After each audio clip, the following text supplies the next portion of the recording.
Okay, my name is Carrie Killebrew. I'm representing myself. Um, my testimony comes from a point of view as a daughter and an older sister to my brother and sister. My dad has had sole custody of me since I was 5 years old up until 18. Now, as an adult, we run a business together and have a very good relationship. My dad and former stepmom were married for 6 years and had 2 kids, my loving younger siblings. During their 6 years of marriage, I experienced my own mental abuse from my stepmom. At the age of 9, she would tell me that my dad was a narcissist and was not capable of loving me or anyone else. She would try and turn me against him and try to manipulate me by constantly blaming my dad for any issues in the home, and she would punish me behind my dad's back for sticking up for him or myself. This lasted up until I was 15 when they divorced. Thankfully, growing up with my dad alone for the first 9 years and knowing who he truly was, I was able to see through the lies and manipulation.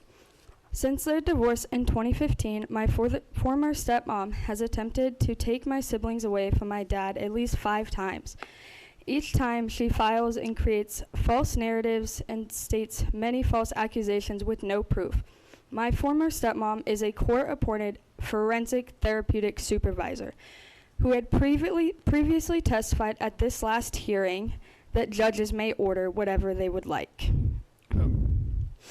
When my dad asked for... Time out. Yes. The individual at the very end of the last hearing? Yes, sir. I didn't know if I was allowed to say names. She is a court-appointed... Well, her name's been thrown around here all day long, okay. So... Feel free, ma'am. Okay, yeah, so Kristen Alcott was my former stepmom. Okay. Okay. So the one that said, judges may order whatever they would like. When my dad asked for a change of venue, given her role in Maricopa County Family Court and conflict of interest, my dad was ordered to pay almost $2,500 to her attorneys for even asking, and of course his motion was denied. And the judge's name was? William Wingard. I'm sorry? William Wingard. Okay. Mm-hmm. My dad has never had money for a lawyer. Any lawyer he has had has been short-lived and been paid for by loans, friends, or family, including myself. Yet, since his ex-wife, Kristen, works for the family court and works closely with the judges, he has been ordered to pay over $35,000 in her attorney fees. During his last court hearing in January of 2025, he presented clear and convincing evidence and facts about the quarters that she had broke and the mental abuse she was implementing on my siblings. Very clear evidence. I had the opportunity to testify for my dad, and so did Miss Alcott's father. He also testified in favor of my dad. In the court order put out in March by Judge William Wingard, he did not acknowledge a single piece of evidence that my dad presented, nor did he acknowledge either mine or Steve Alcott's testimony. Instead, almost the entirety of the order was based off of the court-appointed therapist Carol Mellon's opinion. This therapist had never met my father or my siblings. She admitted to only reviewing the mother's evidence and her side of the story, and she was paid by Miss Alcott to testify in her favor. My former stepmom has testified publicly about how much her profession can make in the family court.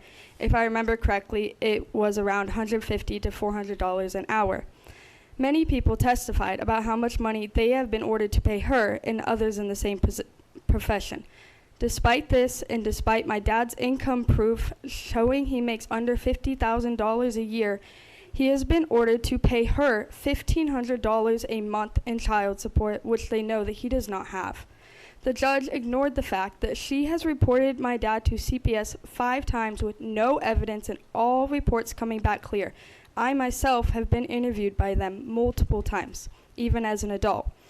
They keep allowing her to report him with no evidence. It has been 3 times just in the last 5 years. Years ago, before she worked for the courts, a judge placed an order stating that mother keeps making the same allegations with no evidence. How is this not harassment? At the end of my dad's last hearing, the judges said his goodbye to my former stepmom's lawyers by saying, "It was good seeing you guys." The bias in family court is clear. No matter how hard he fights, every time he tries to stand up for himself and my siblings, he gets punished by the system. The judge has ignored my 13-year-old brother's pleas to be with our father, yet told my 14-year-old sister she can pick where she lives, which is essentially what my dad wanted for both of my siblings, for their wishes to be heard and acted upon. My brother has pleaded and expressed his fear of mental abuse from his mom, with it all being ignored, even after his mother had him arrested, causing him to spend a night in juvie. During this whole situation, my relationship with my younger sister has been severely damaged. We used to be best friends, and she came to me about everything and confided in me with really personal issues she had. We would have weekly sleepovers at my house. We hung out daily, and now I am blocked from her phone and have not seen her in almost a year, with no reason given. She has also not spoken to our 13-year-old brother since last year. I am proof that my dad is a good father. If he wasn't, I wouldn't be here as an adult. As a 25-year-old who is doing my best to fight for my siblings and my dad, my heart hurts for him and my siblings who have been ripped away from him solely to protect Miss Alcott's image in the court system. Something needs to change. The court-appointed officials need to be held accountable. Judges need repercussions. Parents who cannot afford lawyers need more access to legal help. You get arrested and you get a free lawyer, but someone tries to take your kids and you're on your own. The system is flawed and we need to fight for a change. Thank you, young lady. I appreciate you coming. I have a couple questions. I'm sure some of the members might. Okay. So did Kristen Alcott act, or did she play a role in counseling for you during the period of time that all of this was going on? Counseling for me specifically, no. Okay. Did she have any part of any forensically informed interview of you? No, I think she has treaded lightly to not draw too much attention to the case, knowing her position and not to make the corruption very obvious. Okay. Members, any questions for this young lady? Yes, Mr. Chair, I have a to Yeah. that point. As far as you're concerned, has your stepmom ever claimed to be a forensic therapist or act in that capacity? Yes, she has. Thank you. Okay, let's explore that for just a moment. Okay. Who did she represent that level of expertise to? Her business name is Family First Forensic Consultants, and online publicly she claims to be a forensic therapist and, well, a therapeutic supervisor. Mr. Chair? Okay. Representative?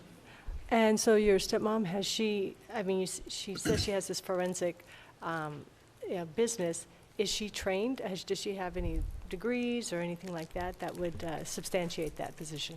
I don't directly communicate with her for obvious reasons, but to my knowledge, no. I know that she definitely doesn't have experience in adolescence specifically. And I know that she said she is working on her master's, but from what I've been told, she is not currently in school. Okay. Thank you. Members, any other questions? Thank you for coming. Okay. Carrie, is Kyle your brother by chance? I noticed- Kyle is my dad. Oh, okay. All right. Well, we're out of time. Mhm. Kyle, would you stand up for a second? Okay.